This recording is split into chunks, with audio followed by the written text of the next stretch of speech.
ये यही main criteria और क्या है? करेक्ट। नहीं तो तुम्हारा क्या बाल देख के सॉरी वो है तो नहीं। दादा देखिए चमक पे मत जाना, आपके चमक पे मैं गया नहीं, तो आप मेरे चमक पे क्यों जा रहे हैं? कोई बात नहीं, मुझे तो कुछ आता जाता नहीं है भाई। देखो जो मैं करता हूँ थोड़ा बहुत तो सोशल मीडिया में बता देते हैं, जो कुछ करता हूँ जो कुछ भी कर रहा हूँ, तो थोड़ा सा क्या है कि अपना प्राइवेट लाइफ थोड़ा सा ओपन हो गया। और वो तो मालूम नहीं है, पहले से मना कर रहा है। नहीं बोला, अभी तो काम चल रहा है, भी नहीं हुआ है। हाँ।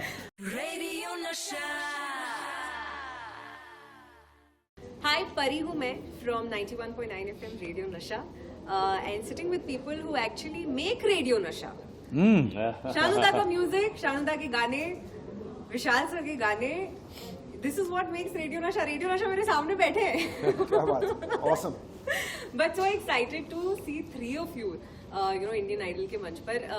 शानुदा आपसे शुरुआत करूंगी। आई थिंक इस शो की शान बढ़ गई है क्योंकि आप इस सीट पर बैठ चुके हो।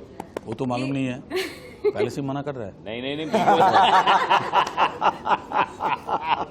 बोला, अभी तो काम चल रहा है, भी नहीं हुआ है। हाँ। बट कैसे हुआ दादा ये, like how did you feel कि नहीं अब it's the right time to ये बी अ कैसे जज? बताया कैसे हुआ, ये बहुत दुख वाली बात है। मैं बताता हूँ। नहीं वो ऐसा करके बोला कैसे हुआ, मतलब लोगों का एक्सीडेंट हो जाता है ना, नहीं तो बेड पे आ गए। हाँ बेड पे सोया होता है, बेड पे सोया हुआ होता है, उसको आके पूछता है ये कैसे हुआ। Happy accident, happy accident. Happy accident ऐसे हुआ कि वैसे भी एक सीजन में 5, 6, 7 बार हम दादा को बुला रहे थे। हाँ। इस बार हमने बोला दादा आप घर ही मत जाओ, आप हमारे साथ में रह जाओ और आइडल कर लो। तो बहुत बहुत दलीलें सबने की और दादा को बहुत मनाया, बोला दादा नहीं मेरे को बहुत अच्छा लगा। मेरे को ये जो प्रपोजल है ना बहुत अच्छा लगा, क्योंकि एक तो सॉरी टीवी है, दूसरी बात है फ्री मेंटल इंडिया वो लोग कर रहे हैं, एंड जो क्रिएटिव डायरेक्टर बोलो उज्जवल जी एंड बाकी आकाश जी, ये लोग सब बहुत फ्रेंडली है। और सबसे बड़ी बात है हमारा जो जजेस पैनल है ये बहुत ही मतलब मज़ेदार पैनल है, एंड एकदम लास्ट पॉइंट जो है माल। हाँ वो सबसे इम्पोर्टेंट तो है, मतलब कोई डिनाई नहीं करेगा। हाँ। जी। अभी हम बात कर रहे थे कि कैसे दादा is become very active on social media. आप किल कर रहे हो ग्राम पर, ये कैसे? व्हाट इज दिस न्यूनेस दादा? मुझे तो कुछ आता जाता नहीं है भाई। देखो जो मैं करता हूँ थोड़ा बहुत तो सोशल मीडिया में बता देते हैं, जो कुछ करता हूँ जो कुछ भी कर रहा हूँ, तो थोड़ा सा क्या है कि अपना प्राइवेट लाइफ थोड़ा सा ओपन हो गया। और मतलब मैं आपका सोशल मीडिया अभी देखना पड़ेगा प्राइवेट हाँ, लाइफ आप वहाँ पे ओपन। हाँ कैसे ओपन हो गया। मुझे भी पता करना है क्या क्या हो रहा है उधर। अब जाके आपका वो प्राइवेट लाइफ वैसे तो हमको पता नहीं चल रहा था। हाँ मैं बंद कर दिया पहले ही बोलना। अभी याद है, मैं बोला यहाँ बंद करना पड़ेगा। बट इसेंट जैसा मैं कह रही थी, it's so good to see you back. Thank you, Pari, thank you. Because I am somebody who grew up watching Indian Idol, right? And वो फर्स्ट फ्यू सीजन्स जब आप थे, actually let me just confess that you were one of the inspirations for me. कि मैं जब देखती थी मुझे लगता था यार मुझे भी ऐसा करना है, यू नो, मुझे भी माइक पे बात करनी है, मुझे भी एंकरिंग करनी है, होस्टिंग करनी है। क्या बात है यार। This is the best I've heard, yeah, Pari. Thank you, man. Thank you. It's a pleasure, but I'm going to ask you this very important question. What kept you away for so long? I hope I had an answer to this. Not, I really don't have an answer. I was very sure कि ये सवाल मुझसे पूछा जाएगा, but मैंने बहुत सोचता रहा मेरे पास इसका सवाल। अरे कुछ बोल दो ना, कोरोना फोरोना ऐसे बोल दो कुछ भी। हाँ, मैंने बोला था पिछली बार कि यूजुअली तो लोग यही बोलते हैं कि मैं बहुत बिजी था। नहीं, बिल्कुल भी बिजी नहीं था। मैं ना मैं बिजी था, ना मैं ऐसा कोई एकदम बहुत ज़्यादा ऐसे कुछ काम वाम कर रहा था या ऐसे थिंग। तो I really don't have a reason. But as I said, जो मैंने आपको पहले भी बताया कि अगर इस तरह का रिस्पॉन्स मुझे मिलने वाला है वापस आने के बाद, तो मैं बार 8 साल का ब्रेक लेना चाहूँगा, अगर इतना ही प्यार मुझे मिलने वाला है। मतलब 3-4 बार आप उल्टा ओके टोटल 2-3 बार आएगा। करेक्ट लॉजिकल बात ये है कि ऐसा रिएक्शन अगर मुझे मिल रहा है तो मैं ब्रेक नहीं लेना चाहूंगा। कौन पागल कहता है मैं 8 साल का ब्रेक लूंगा? हाँ तो मतलब ये 2-3 बार ही आएगा। ब्रेक नहीं लूंगा 8 साल जाएगा तो कितना 2-3 बार ही आ सकेगा। 8 साल और आप वेट करोगे तो अगली बार जब आओगे हम नहीं होंगे। नहीं, but I'm sure about Shanuda, इनके शूज एकदम स्पार्कलिंग होते जा रहे हैं शानुदा के। He's shining through. He's shining through. मतलब हम लोग को पता नहीं। बहुत ज्यादा मेहनत करनी पड़ रही है। Why is he wearing yellow? ताकि मैं थोड़ा बहुत दिख जाऊंगा इनके सामने। अच्छा बट विशाल सर, सब कुछ बदला है। You get to be you get to sit on the same seat again. ये तो सवाल सिर्फ कैसे? आपका नहीं है, हमारा भी है। हाँ हमारा भी है। कि मतलब कैसे? कौन सा ऐसा तो क्या कर रहे हैं? ये जो जोड़ है वो नहीं टूटता। अब मैं क्या करूं? कौन सा पूरी गोंद लगाया कोशिश हुआ रहेगी है? हमारी इस बार, है कि नहीं? हाँ सच्ची में मिली भगत कुछ करना पड़ेगा, कुछ करना ये पड़ेगा। रिश्ता। आप क्या हम मुझे तो हटाना हम चाह रहे हो? नहीं हम क्या करेंगे, हम विशाल को पकड़ के रखेंगे ताकि हम लोग भी 5 साल चले। बिल्कुल समझना ओह, चाह रहे हैं। अच्छा चलो हाँ very good, it's a good journey. I don't know, I be honest, I think क्या पता, मतलब मैं जो बोलता हूँ दिल की बात बोलता हूँ। तुम्हारे काम के लिए तुमको रखा गया है। इतना साल जो तुम अच्छा काम किए, जी जिसकी वजह से तुमको वो लोग छोड़ना नहीं चाहते हैं। चलिए अच्छा बात ये यही मेन क्राइटेरिया, और क्या है? करेक्ट। नहीं तो तुम्हारा क्या बाल देख के सॉरी वो है तो नहीं। दादा देखिए चमक पे मत जाना, आपके चमक पे मैं गया नहीं, नहीं, तो आप नहीं, मेरे चमक पे क्यों जा रहे हो? कोई बात नहीं, मैं बोला वो देख के तो रखा नहीं ना। तो इनका जो है, इनका जो क्रिएटिविटी है, इनका म्यूजिक है, इनका बोलने का स्टाइल है, इनका जज करने का स्टाइल है, इनका सब कुछ वो देख के ही इनको ये लोगों ने रखा के बाकी लोगों से बेटर। अरे क्या बात है दादा, ये तभी तो ये कंटिन्यू चल रहा है। यार एक बात ये बोल नहीं पाएगा, इसलिए हम बता दिया। मैं भी ये ऐड करना चाहूँगा, मैंने भी थोड़े सीजन्स किए हुए आइडल के, जजेस को भी देखा है। जिस तरह से विशाल एक्चुअली समझाते हैं, कंपोजर सिंगर तो बहुत बड़ा यही fan तो होता है, बोल रहा तो हूँ। भूल ही जाओ आप। लेकिन एक इंसान को समझाना कि उसकी गलती कहाँ है, उसे प्रोत्साहित करना और उसे ये भी बताना कि नहीं आप यहाँ पर सही नहीं हो, क्यों सही नहीं हो, यहाँ पर आप बहुत अच्छे हो, क्यों बहुत अच्छे हो। तो मतलब the way he articulates is so very good. मतलब मैं भी ऐसे ही सुनते रहता यार कि भाई कैसे करता है, काम बोलता है। That is the reason I think इस पे मुझे मुन्ना आप भाई चुप का नहीं, dialogue आप चुप आया। रहो। नहीं, मुन्ना भाई का डायलॉग याद आया, अपन करते वक्त सोचते थे क्या? मुझे नहीं मालूम किया। थैंक यू भाई। No, but you know, I was coming to this कि जब आप कितने सारे कंटेस्टेंट्स आते हैं एंड होप्स के साथ आते हैं, ड्रीम्स के साथ आते हैं, मेहनत करके आते हैं, तो मैं यही सोचती हूँ कि how do you get that heart to tell them no? बोलना पड़ता है आपको कि नहीं, आप इस साल के लिए शायद फिट नहीं हो। यही तो कला है, तो जी यही तो कला है। हम उसको नो भी बोलेंगे, लेकिन उसको ऐसा नहीं लगना चाहिए कि नो है। उनको इज्जत बहुत बड़ी बात होती है। है नो, इज्जत देना नो बोलने का बड़ी बात नहीं है। नो हम लोग डायरेक्ट नहीं नो बोल सकते। कैसे बोलते हैं? हम उसको समझा सकते हैं कि उसका गलती क्या है। हम ऐसा नहीं बोल सकते कि भाई नहीं आप अच्छे नहीं, आप जाओ, ऐसा नहीं बोल सकते। हम उसको समझा सकते हैं कि तुम्हारा ये कमी है, इसको ठीक करो और आगे तुम आओ, दोबारा तैयार होके आओ। इस तरह से बोल के उसको और हर सिंगर का दिन होता है, अच्छा दिन बुरा दिन किसी का भी हो सकता है। तो ये बताना समझाना बहुत ज़रूरी है कि इस एक परफॉर्मेंस से अपने लाइफ को डिफाइन मत कीजिए। अगर आपने यहाँ बहुत अच्छा गाया इसका मतलब नहीं कि कल भी बहुत अच्छा गाओगे। अगर आपने आज अच्छा नहीं गाया इसका मतलब ये नहीं कि कल अच्छा नहीं गाओगे। You understand? आगे जाके अगर आप मेहनत करोगे लगन के साथ, you know you stay on the track, तो आप कर सकते हो। देखो मुझे ये कहते हैं कि आप आज बुरा गाते हो, आप कल भी बुरा गाओगे, कर सकते हो और दादा। जिंदगी भर तक आप बुरा गाओगे। नहीं, तू ऐसा बोल रहा है ना, तू ऐसा बोल रहा है जैसे कि सामने सिंगर खड़ा है। हमेशा हमेशा दादा। ऐसा लग रहा है सामने सिंगर खड़ा है, तू उसको समझा रहा है। आप समझ जाओ आप लोग घर पे देखने वाले हो। अगर आप गाते हो, अगर आपको यहाँ भी बैठ के जज कर रहा है आप लोगों को, यहाँ भी बैठ के। ये नहीं, 5 साल का जो तो है वो ना, तो हमको ये आदत जज करते हैं। नहीं 5 साल का आदत पड़ चुके हैं, तो यहाँ भी बैठ के आपको जज कर रहा है। ये घर पे भी जजिंग करते हैं। हाँ, ये घर पे भी पता नहीं, घर पे भी करते होंगे ना। एकदम बस घर पे तो सबसे ज्यादा।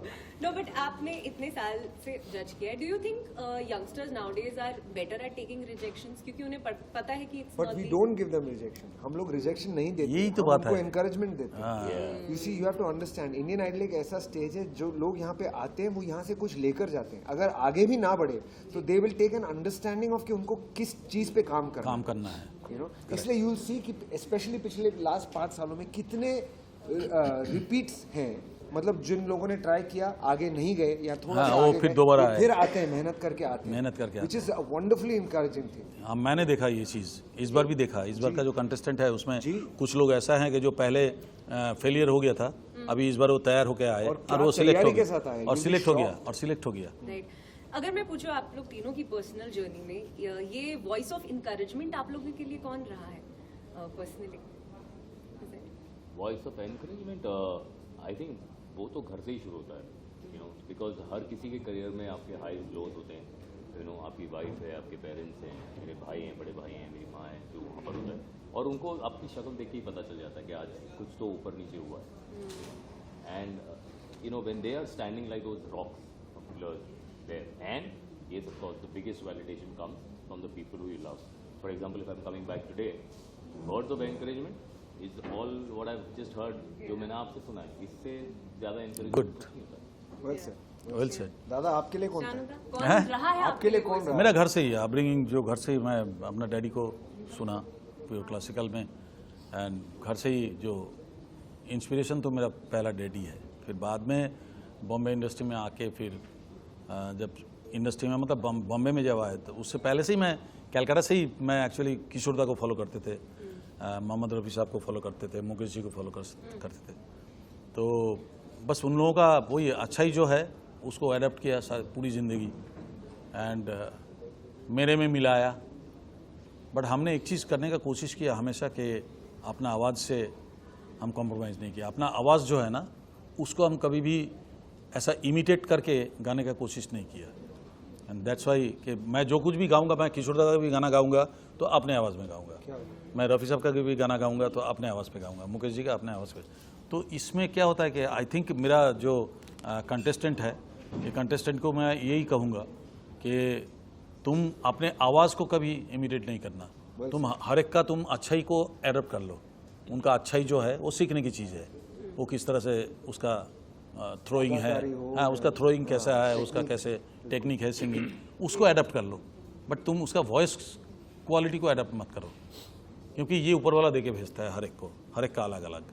बेशक जी मेरे लिए encouragement is from the family, मेरी माता जी, पिताजी, फैमिली, और सबसे ज़्यादा आई थिंक इंडस्ट्री में आने वक्त शेखर, जो कि मुझसे बहुत ज़्यादा म्यूज़िक जानते हैं और मुझसे बहुत उम्दा कलाकार हैं। नहीं, इट्स जस्ट मतलब किसी का आप पे अगर 100% भरोसा रहता है तो आपको कितना उससे फ़ायदा होता है, कितनी सीख आपको उससे मिलती है, that is Shekhar for me. Right. अच्छा, इस बार कह रहे हैं एक आवाज लाखों एहसास, है ना, and it takes me back to that time जब एक फिल्म के पूरे साउंड ट्रैक में एक ही आवाज हुआ करती थी, और वो एक ही आवाज अलग लाखों एहसास था। लाखों एहसास बहुत अच्छा पॉइंट आपने बोला जी, बिकॉज एक ही आवाज एंड वो अलग अलग तरह के गाने होते थे। एक हीरो के लिए एक ही आवाज़ यूज होता है। एब्सोल्युटली। तो शानू दा, आपके हिसाब से वो कौन सा एक्टर है जिसकी आपकी आवाज उस पर सबसे अच्छी सूट की, आपको लगता है? मेरे गाने को सबसे ज़्यादा जस्टिफाई किया ऋषि कपूर ने। हाँ, क्या बात अरे है। वाह, ऋषि कपूर जी ने मेरा गाने का सबसे ज़्यादा जस्टिफाई किया, and after that Shahrukh Khan, वाह। देन बाकी सब लोग, सब ने तो किया जस्टिफाई, हर एक ने किया, लेकिन सबसे ज़्यादा ऋषि कपूर जी का मैं बोल रहा हूँ कि ऋषि कपूर जी का मेरा कोई भी गाना आप देख लीजिएगा, जब वो गाते हैं ना तो उसका यहाँ का जो नस है, ये नस बस सब फूल जाता है जब वो गा रहे, तो लगता है कि ऋषि जी खुद गा रहे हैं गाने को। तो ऋषि जी मेरे ख्याल में सबसे ज़्यादा जस्टिफाई किया मेरे गाने का। What about you? सबने अच्छा ही किया है, but nobody according to me, Shahrukh Khan sahab जिस तरह गाने को स्क्रीन पे निभाते हैं ऐसा कोई नहीं है। मतलब आई नॉट, ऋषि जी के लिए गाने का सौभाग्य मुझे नहीं मिला, बट जितने भी गाने मैंने गाए हैं, बहुत सारे गाने गाए हैं, I think Shahrukh is the guy who, वो हमेशा स्क्रीन पे जब गाते हैं तो ऐसा लगता है कि वो गा रहे हैं। So Conviction. Always it's incredible. Hasan, I have, this is my last question for you, कि अभी इतने सालों में ऑडियंस काफी इवॉल्व हो गई है, राइट? शायद जिन जोक्स पर पहले ऑडियंस हंसती थी आज नहीं हंसेगी, जिस चीजों पर ऑडियंस पहले रिएक्ट करती थी शायद आज नहीं करेगी, specially in the last 2 years, you know, it's just opened up. So as a host, जब आपने 8 साल बाद इस मंच पर कदम रखा, did you have any thoughts कि अच्छा मुझे ये करना है और ये नहीं करना है? नहीं, come with an open book. I'm here to learn, and I shall treat it as my first season. So जो पहले सीजन में था बिल्कुल वही अप्रोच रहेगा। आओ, देखो, अच्छा लगा, बहुत अच्छी बात है। हंसो, नहीं अच्छा लगा रो, और कोशिश करो और क्या? और क्या। Right. So that is the approach. That's what it's going to be. Really looking forward to this season. Thank you very much. It is going to be amazing. मैंने कुछ snippets अभी तो आपने ये भी नहीं देखा कि श्रेया की इंटरेक्शन क्या है हमारे साथ। जब वो आती है तो अलग ही लेवल का धमाका होता है। हाँ, because as a singer she is unbelievable and as a person she is unbelievable. बहुत मस्ती कर रहे हैं हम लोग, बहुत मजा आ रहा है। और ये सब चीज़ें आप देख पाओगे 7 अक्टूबर सैटरडे एंड संडे रात को 8 बजे सोनी टीवी पर। हाँ, एक आवाज, लाखों एहसास। म्यूजिक का सबसे बड़ा त्योहार। या बेबी, ये बेबी,